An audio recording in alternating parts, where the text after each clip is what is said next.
안녕하세요. 저는 60대 여자입니다. 어릴 때 우리 집엔 온갖 종류의 그릇이 가득했어요.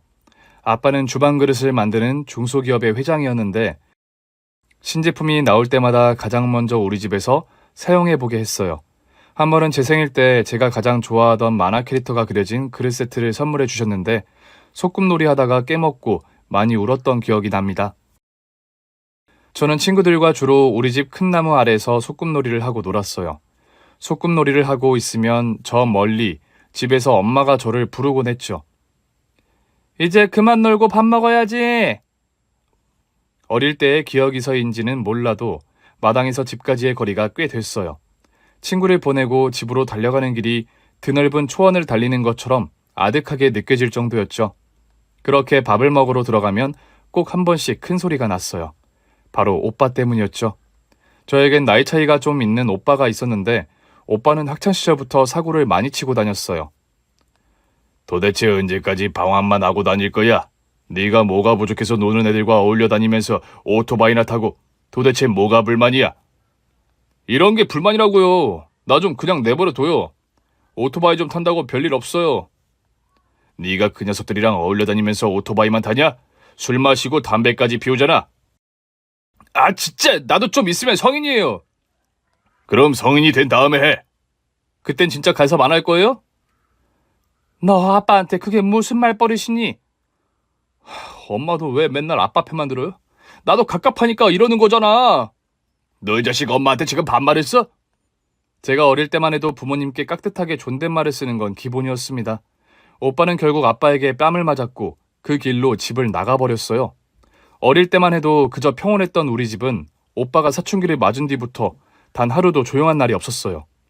그렇게 오빠가 성인이 됐을 때 아무래도 아빠가 학교에 기부금을 주고 오빠를 대학에 들여보낸 것 같았어요. 그러나 오빠의 반항은 성인이 된 후에도 끝나지 않았고 학교에 한 번도 나가지 않는 것으로 반항을 이어갔죠. 오빠가 하도 요란하게 자랐다 보니 저는 순하게 클 수밖에 없었습니다. 저는 말 잘 듣는 딸로 자라 학교 공부도 착실하게 했어요. 그러던 어느 날이었습니다. 여보, 큰일 났어요, 여보. 저에게 하던 엄마의 목소리가 지금도 기억이 납니다. 하루아침에 우리 집에는 온통 빨간 압류딱지가 붙었고 엄마는 그 자리에서 쓰러지고 말았습니다. 오빠가 노름에 빠져 전 재산을 날린 거였어요. 오빠는 엄마 아빠 모르게 집 재산을 빼돌리고 있었고 우리는 순식간에 길거리에 나앉게 되었습니다. 설상가상으로 쓰러진 엄마는 다시 일어나지 못했고 끝내 세상을 떠나고 말았습니다. 엄마의 병명은 화병이었어요. 문제는 엄마가 떠난 뒤 오래지 않아 아빠 역시 화병으로 세상을 떠났다는 거였죠. 그때부터 전 친척집을 전전하며 살아야 했습니다. 처음엔 작은아빠네 집에서 학교를 다녔어요. 그러나 몇 달 지나지 않은 어느 밤 작은엄마가 하소연하는 소리를 우연히 듣고 말았습니다. 도대체 언제까지 우리가 쟤를 길러야 하냐고. 막말로 큰 집에서 우리한테 해주신 게 이 집 하나밖에 더 있어? 우리도 애가 셋이야. 쟤 데리고 있다가 그 망나니 큰아들까지 우리 집으로 찾아오면 어떡해? 설마 그 녀석이 우리 집까지 오겠어? 집안 재산 다 날려먹고 숨은 녀석인데 지 엄마 아빠 장례식에도 안 나타난 후레 자식이잖아. 그래서 쟤를 끝까지 키워주겠다는 거야? 애가 가엾잖아. 하루아침에 부모 잃고 집도 없고 제가 의지할 때라고는 우리 집밖에 없는데. 쟤 외가로 보내자. 사돈 어른 댁으로? 별 수 있어? 쟤 외가로 보내면 알아서 기르겠지.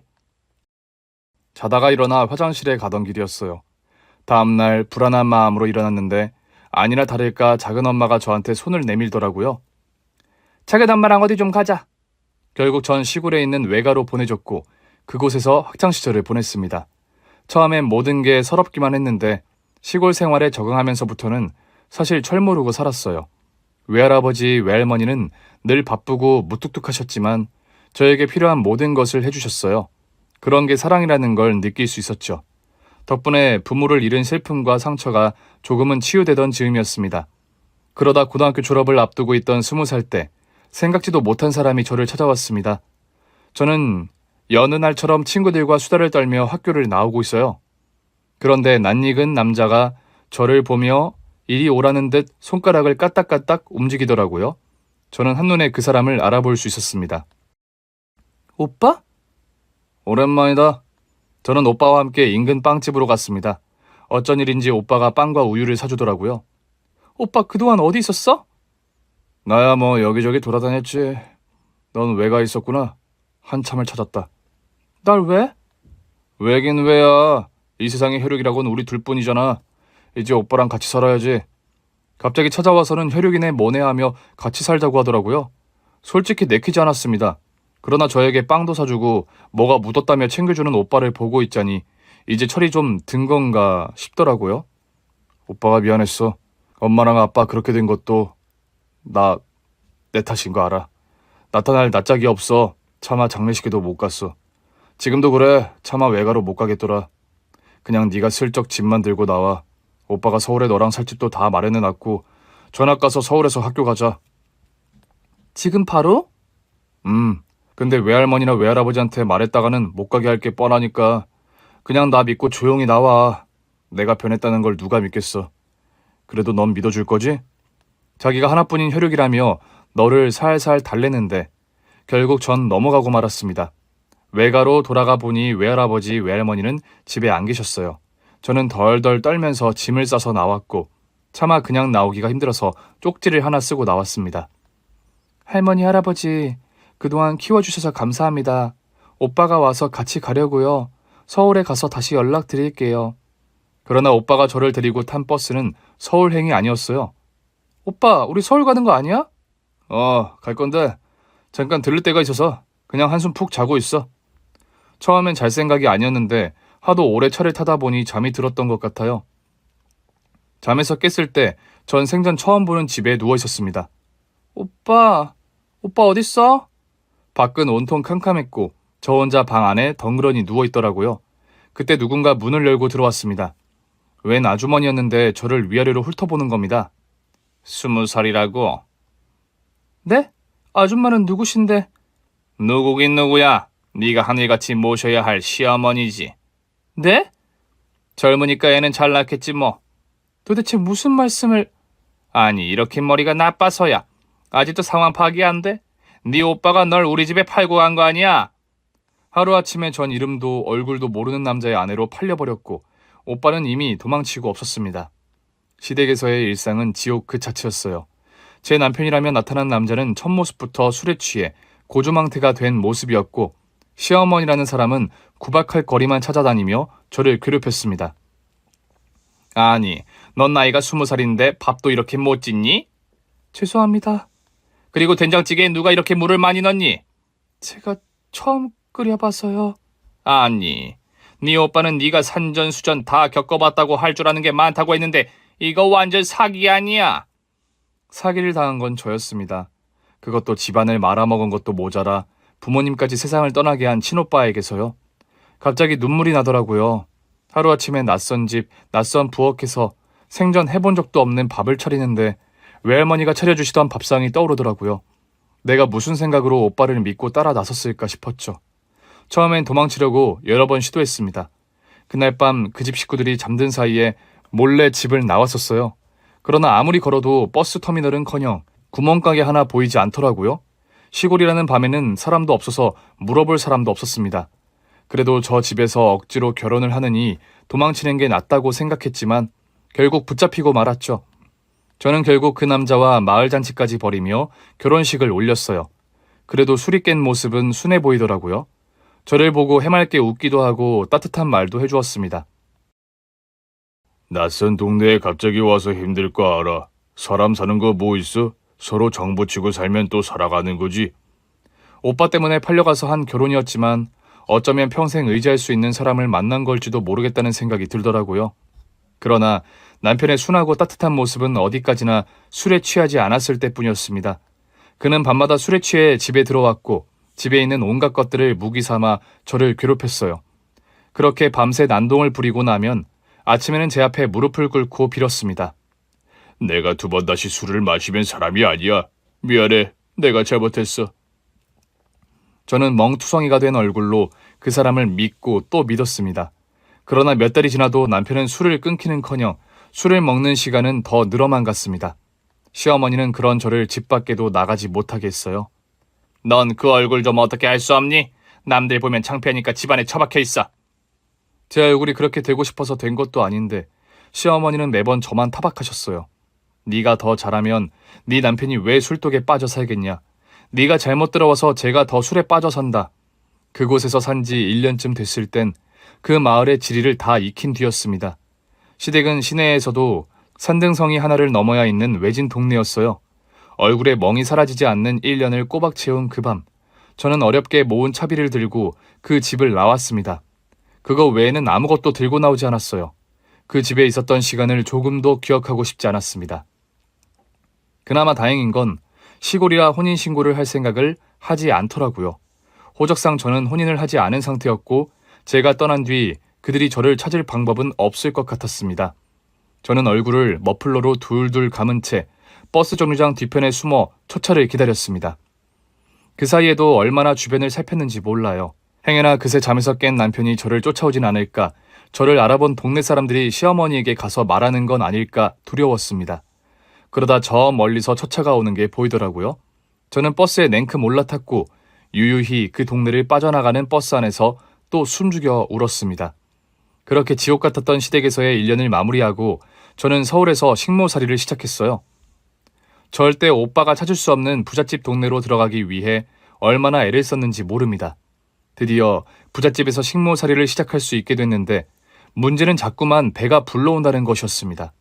뭘 많이 먹은 것도 아닌데 배가 불러오니 주인집에서 계속 오해를 받았습니다. 아니, 도대체 뭘 그렇게 먹길래 배가 자꾸 나오는 거야? 네? 사모님, 저 훔쳐먹고 그런 거 없어요. 아니, 너무 이상하잖아. 배가 갈수록 더 나오네. 혹시 아가씨가 아닌 거 아니야? 배가 봉긋해지고서야 깨달았어요. 제가 임신을 했다는 걸요. 저는 덜덜 떨며 사모님에게 말했습니다.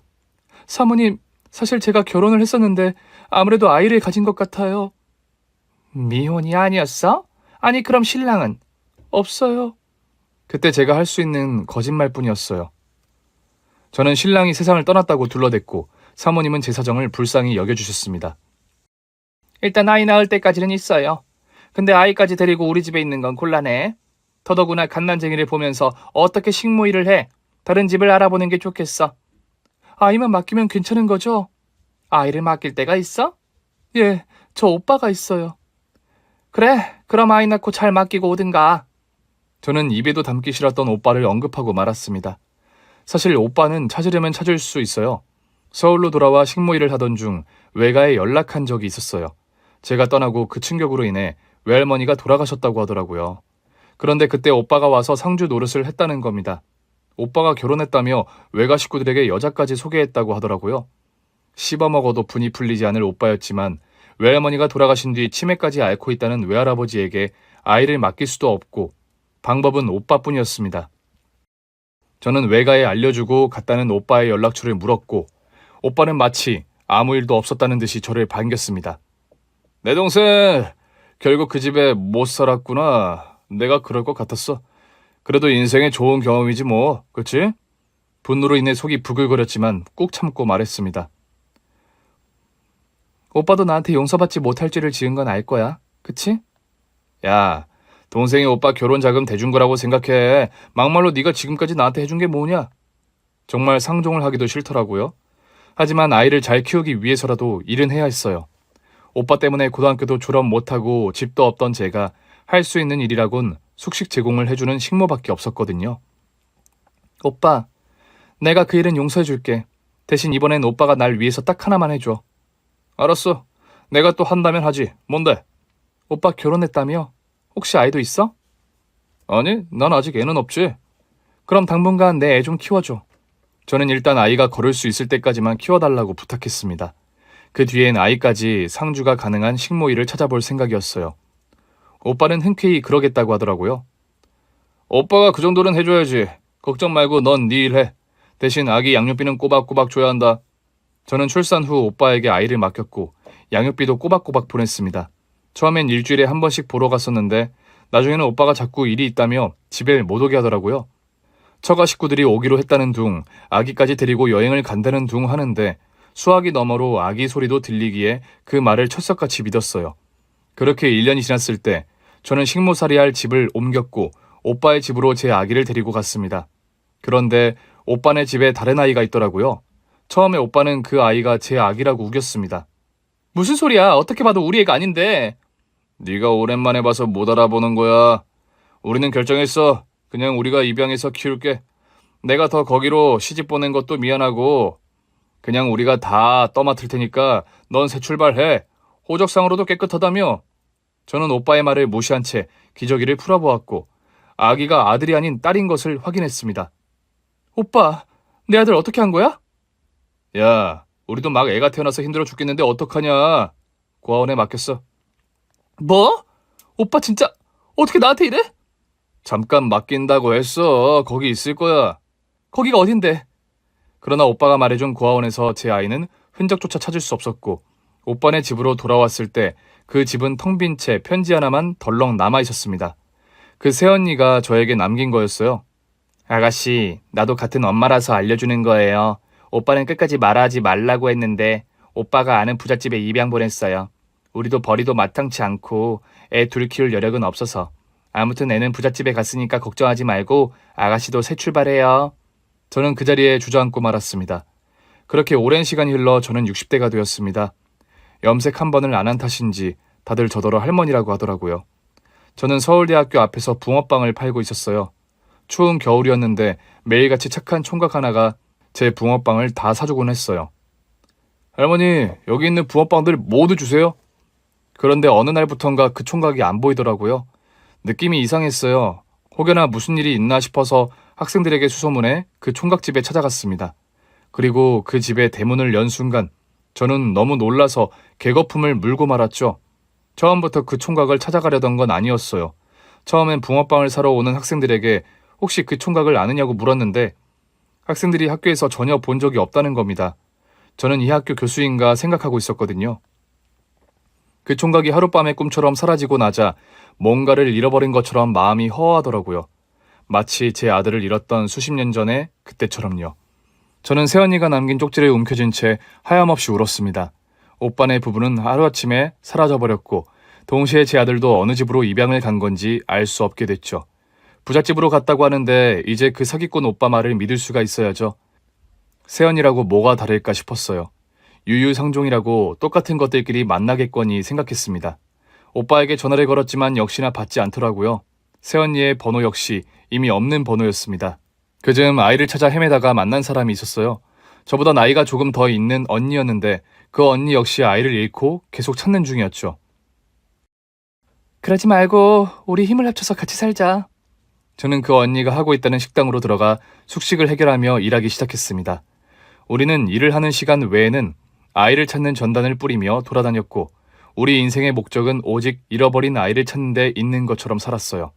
그러던 어느 날 언니의 연락처로 전화가 한 통 왔습니다. 저기 아이에 대해 하고 싶은 말이 있어서요. 근데 혹시 보상금도 주나요? 저 혹시 어떤 아이인지... 전화를 걸어온 여자가 제 아이에 대해 할 말이 있다고 했다는 겁니다. 언니, 저 좀 바꿔주세요. 저는 다급히 그 여자와 통화를 이어갔습니다. 저희 아이를 어떻게 아시는 거예요? 보신 적이 있나요? 예, 본 적 있죠. 그런데 목소리가 어디서 들어본 것 같더라고요. 저 보상금이 필요하신 거면 제가 드릴 테니까 일단 좀 만나요. 아, 만나는 건 좀... 제가 위치를 알려드릴 테니까 일단 보상금을 보내주시겠어요? 아무리 들어도 들어본 적이 있는 목소리였습니다. 저희 아이를 언제 보신 거죠? 아주 아기였을 때 봤어요. 제보자는 제 아들의 엉덩이에 있는 몽고점의 위치까지 잘 알고 있더라고요. 새언니... 저는 그제야 목소리의 주인공을 떠올렸고 제가 부르자 여자가 갑자기 눈물을 터뜨리더라고요. 아가씨, 우리 벌 받았나 봐요. 오빠 세상 떠났어요. 언제요? 사고로 나랑 애 둘뿐인데 생활비가 없어요. 언니 일단 나 좀 만나요. 언니는 알 거 아니에요. 우리 애 어느 집으로 입양 간 건지. 그럼 나 돈 줄 거예요? 저는 한숨은 다 나왔습니다. 줄 테니까 만나자고요. 나 신고할 거 아니죠? 그래서 도망간 거예요? 쪽지 하나 달랑 남겨놓고? 그럼 어떡해요. 오빠가 이번엔 동생이 절대 가만히 안 둘 거라고 애 팔아서 번 돈으로 도망치자고 하는데. 애를 팔아서 번 돈으로 도망쳤다는 말을 듣는 순간 또다시 속에서 천불이 났습니다. 우리 오빠는 우리 집에 있는 모든 걸 다 팔아넘긴 파렴치한이었어요. 만나자고요. 안 그러면 지금 바로 신고해서 언니 잡혀가게 할 거니까. 결국 전 새언니와 만날 수 있었습니다. 몇 년 만에 새언니를 보는데 딱 거짓골이더라고요. 아이는요? 유치원 갔어요. 말해봐요. 어느 집에 보냈는지. 오빠 얘기는 안 궁금해요. 갑자기 떠났는데. 안 궁금해요. 미안한데 내 아들 찾는 문제 아니었으면 언니하고도 다시 만날 일 없었을 거예요. 그래도 그렇지. 아가씨도 참 너무하네. 오빠가 나한테 어떻게 했는지 다 알아요? 다 알죠. 오빠가 우리 결혼 자금도 마련할 겸 혼자인 아가씨한테 혼처도 구해줬다면서요. 혼자인 나를 위해 구해줬다고요? 겸사겸사라고 했어요. 설마 여동생인데 위하는 마음도 없었겠냐면서. 그럼 내 아들은요? 우리 애 키울 돈이 없으니까 그 애도 부잣집으로 가면 좋잖아요. 아가씨랑 살아봤자 지질이 궁상이지 뭐. 말을 더 오래 해봐야 속만 뒤집히는 것 같았어요. 어디로 갔어요, 내 아들? 내가 아는 사람은 아니고 오빠가 아는 사람 집인데 정확히는 몰라요. 정확히도 모르면서 왜 제보를 하겠다고 한 거예요? 또 거짓말할 생각이었어요? 아니, 지역은 아니까. 그래도 어디 사는지 알고 살면 아가씨도 좀 낫겠다 싶어서 연락한 거죠. 어디 사는데요? 그게 일단 보상금부터 좀 줘야. 저는 오는 길에 찾아온 돈 봉투를 보여주었습니다. 여기 있으니까 일단 말부터 해요. 새언니는 연신 돈 봉투를 흘끗거리며 시간을 끌었습니다. 이건 진짜 정확한 정보인데. 그러니까 뭐냐고요. 서울에 있는 부잣집으로 갔어요. 그 집 젊은 사모가 애를 못 갖는다고 하더라고. 오빠가 그런 부자를 어떻게 하는데요? 오빠가 브로커를 한 거지. 그래서 얼마나 받았어요? 새언니는 손가락 3개를 들어 보이며 말했습니다. 큰 거 3장. 그 돈은 다 어디 쓰고 이제 와 또 돈이 없대요? 오빠가 도박으로 다 썼죠 뭐. 그놈의 도박. 우리 집 재산도 노름으로 다 날리더니. 그래서 나랑 애도 지금 단칸방에 살아요. 그러니까 아가씨가 가족으로서 좀 도와준다고 생각하고 그 봉투 좀. 언니는 그래도 아이랑 같이 살잖아요. 내가 보내줬던 양육비로 2사람 아이만 키운 거 아니에요. 그럼 어떡해요. 오빠가 노름하다가 다 날려먹은 걸. 서울 어느 동네인지 알아요? 그것까진 나도 몰라요.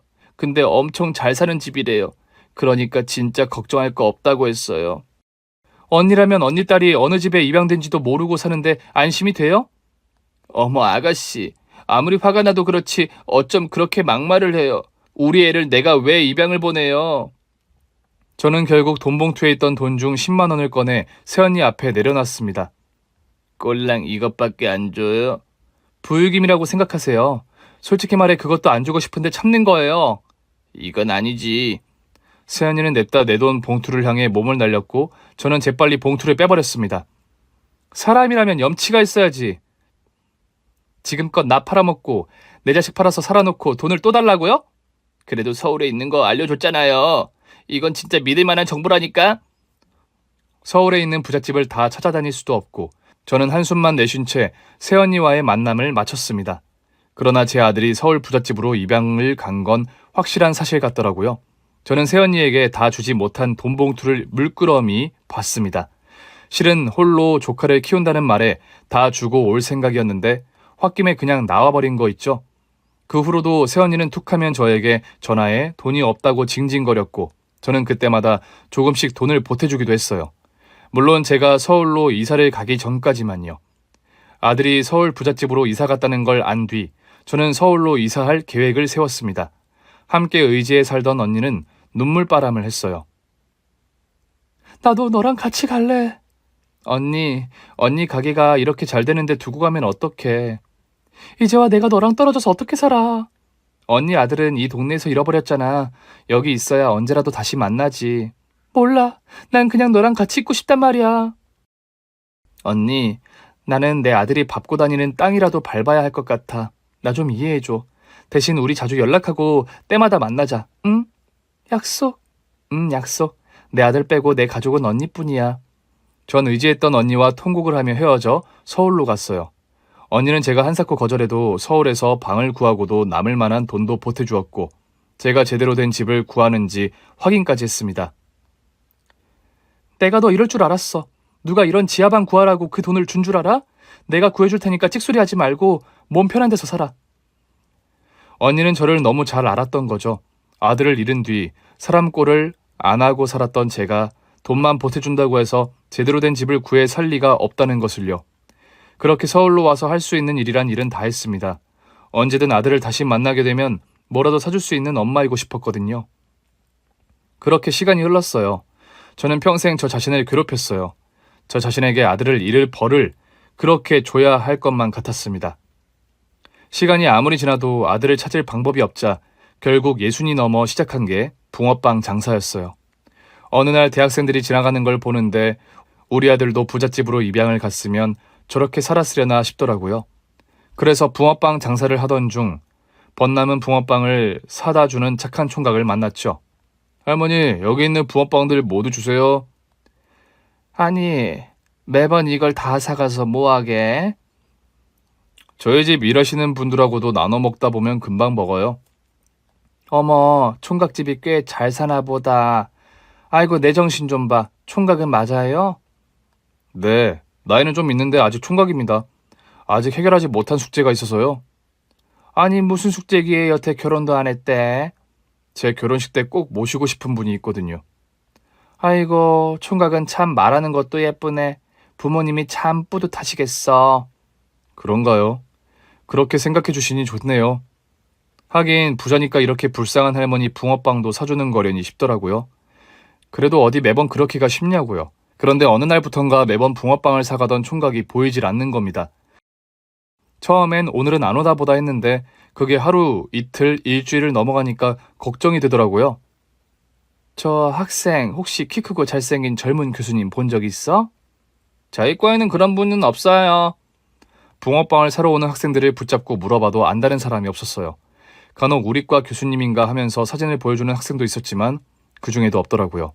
덕분에 학교 홈페이지에 교수 사진이 올라와 있다는 걸 알게 됐고 확인을 해봤는데 그 총각은 없더라고요.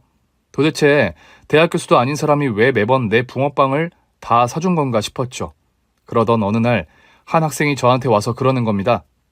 할머니, 이 붕어빵 다 주세요. 학생이 이걸 다 살 돈이 있어? 아, 저희 동네 사는 아저씨가 시켜서요. 제가 여기 다니는 거 아시는 분이라 오는 길에 좀 사다 달라고 하셨어요.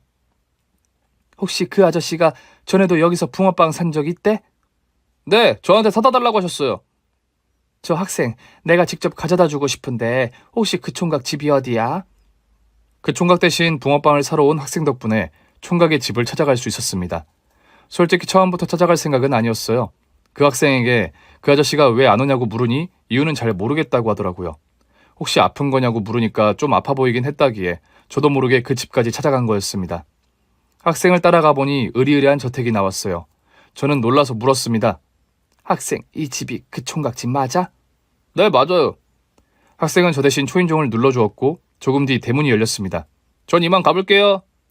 학생이 간 뒤 저를 홀로 저택 안으로 들어갔습니다. 마당에 들어가는 순간 어릴 때 우리 집이 생각나더라고요. 세상에 젊은 총각이 부지런히도 살았나 보네. 그렇게 마당으로 들어가는데 집에서 그 총각이 나오더라고요. 얼굴을 보는데 그 학생의 말처럼 조금 수척해 보이더라고요. 총각, 이렇게 막 찾아와서 미안해. 아니, 어디가 아픈 거야? 그 학생이 아픈 것 같다고 해서. 오셨어요? 기다리고 있었어요. 날 기다렸다고? 들어오세요. 총각은 아프냐는 제 말에는 대답이 없었고 그저 저더러 안으로 들어오라고만 했습니다. 그리고는 제 손에 들려있던 붕어빵 봉지를 집어가더라고요. 안으로 들어가 보니 더 으리으리하더라고요. 온통 대리석으로 장식한 내부는 깨끗했고 제가 들어가자 일하는 사람들이 저에게 90도로 인사를 했습니다. 어서 오십시오, 큰 사모님. 저는 깜짝 놀라고 말았습니다. 큰 사모님이라니요? 그때 앞서 걷고 있던 그 총각이 어깨를 들썩이며 울기 시작했습니다. 총각, 이게 어떻게 된 일이야? 엄마, 저예요. 엄마가 잃어버린 아들. 아니, 내가 아들을 잃어버린 건 맞는데 어떻게 총각이 내 아들이야? 제가 다 설명해 드릴게요. 총각은 제 손을 꼭 잡은 채 저를 소파로 안내했습니다. 아주머니, 따뜻한 차 좀 주세요. 어머니 손이 너무 차네요. 저는 도저히 믿기지 않았습니다.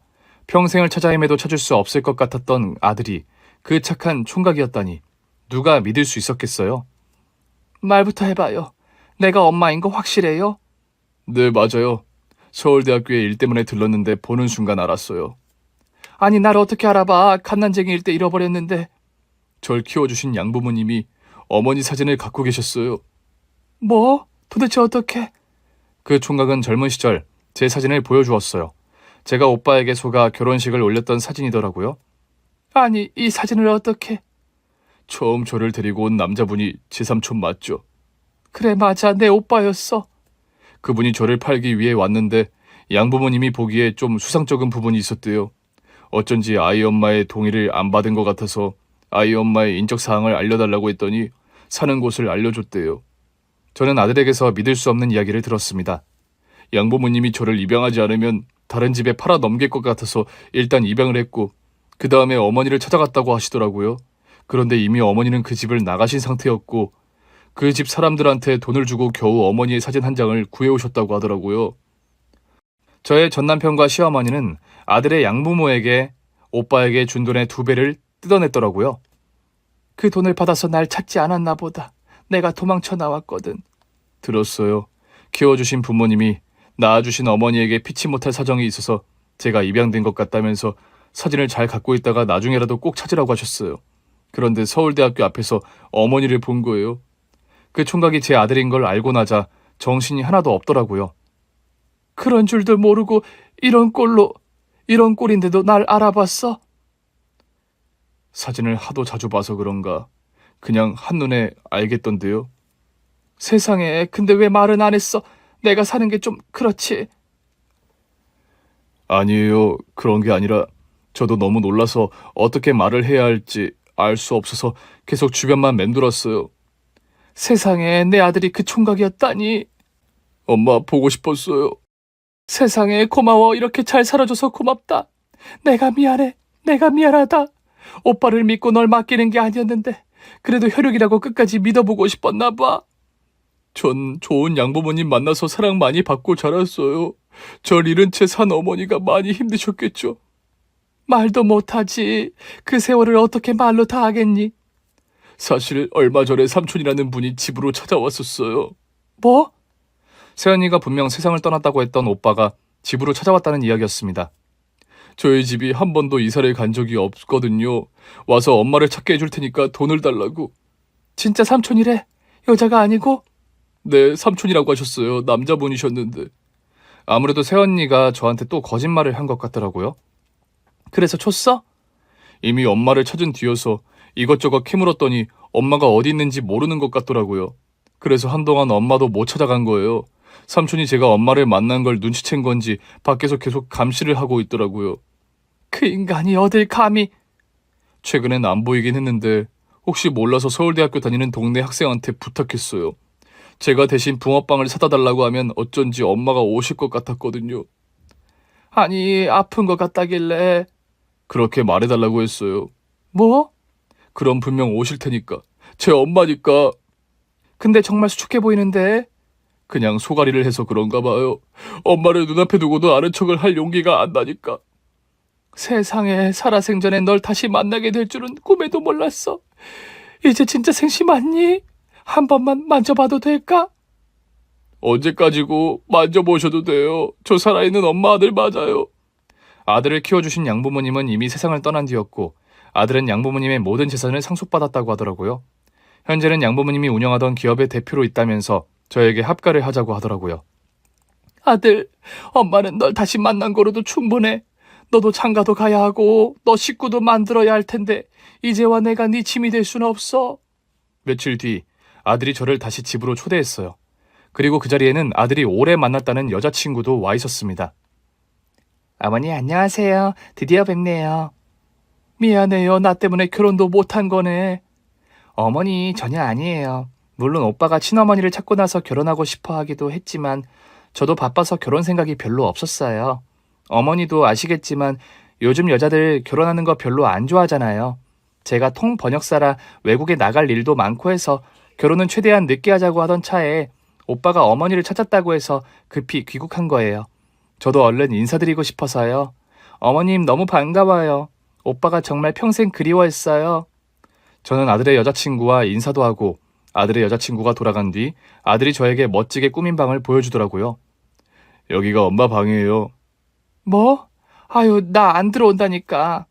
엄마, 이제야 만났는데 저랑 같이 사는 게 그렇게 싫으세요? 싫긴 왜 싫어. 그래도 여자친구도 오고 할 텐데 이제와 내가 어떻게 엄마 노릇을 해. 엄마 아들 돈 잘 벌어요. 재산도 많고요. 이제 그만 스스로 벌 주시고 저랑 행복하게 살아요. 엄마는 널 볼 낯이 없어. 그럼 엄마를 볼 낯 없게 만든 그 부분부터 처리해 볼까요? 응? 안 그래도 삼촌이란 분이랑 조만간 만나기로 했어요. 저는 아들이 말하는 삼촌이 정말 제 오빠인지부터 확인하고 싶었습니다. 저는 아들과 함께 삼촌을 만난다는 자리로 갔고 다른 자리에 숨어서 아들을 지켜봤습니다. 조금 뒤 정말 오빠가 그 자리에 나왔어요. 그 옆에는 세연이도 있었습니다. 조카야, 내 도움에 네가 어떻게 떵떵거리고 사는데 삼촌한테 집 한 채는 해줄 수 있잖아. 그래, 혈육 좋다는 게 뭐야? 너는 그렇게 좋은 집 살면서 우리는 단칸방 사는 걸 보고 싶니? 우리 집에 저 파실 때도 돈을 꽤 받아가신 거로 아는데. 그거야 금방 썼지. 그게 뭐 네가 지금 가진 거에 비하면 돈이라고 할 수 있니? 조카 판 돈인데 함부로 쓰셨나 봐요. 저희 엄마 파신 돈도 그렇고. 야, 너 지금 잘 산다고 삼촌한테 훈계하는 거냐? 저는 멀쩡히 살아있는 오빠를 보고 기가 찼습니다. 더는 들어줄 수가 없어서 아들 곁으로 가서 앉았더니 두 내외가 유령이라도 본 것처럼 놀라더라고요. 언니, 오빠가 저 세상 갔다더니 이렇게 멀쩡하게 살아있네요. 어머 아가씨 오해요. 나도 진짜 저 세상 간 줄 알고 통곡을 했었는데 어느 날 갑자기 집으로 돌아왔지 뭐예요. 오빠가 말해봐. 도대체 무슨 짓이야? 남의 집에 팔았으면 창피한 줄 알고 숨어 살 것이지 뭘 잘했다고 내 아들 앞에 버젓이 나타나? 야, 막말로 내가 부잣집에 아무랬으면 너랑 거지꼴로 살았을 텐데. 너는 몰라도 얘는 나한테 감사해야지. 아들아, 지금 당장 경찰에 신고해.